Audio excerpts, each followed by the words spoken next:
আল্লাহ রসুল আলী রাদিয়াল্লাহু তাআলা আনহুকে নিয়ে বসা ছিলেন। আলী রাদিয়াল্লাহু তাআলা আনহুকে জিজ্ঞাসা করতেছেন, আলী তুমি তো জানো জান্নাতের মেয়েদের সর্দারনি কে হবে? তো আলী রাদিয়াল্লাহু তাআলা হাইসা দিয়া বলতেছে, এটা তো আমার ঘরেই।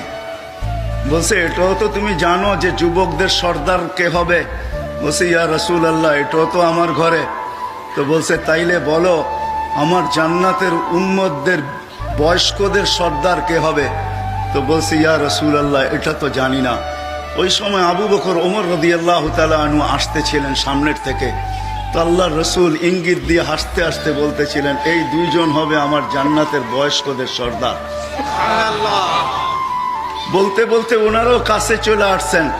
তা আল্লাহর রসুলের চেহারাটা হঠাৎ মলিন হয়ে গেছেন। দুইজন জিজ্ঞাসা করলেন, ইয়া রাসূলুল্লাহ, কি জানি বলতেছিলেন, কানে আওয়াজ আসতেছিল। বলছে, তোমরা দুইজন আমার বয়স্ক উম্মতদের জান্নাতের সর্দার।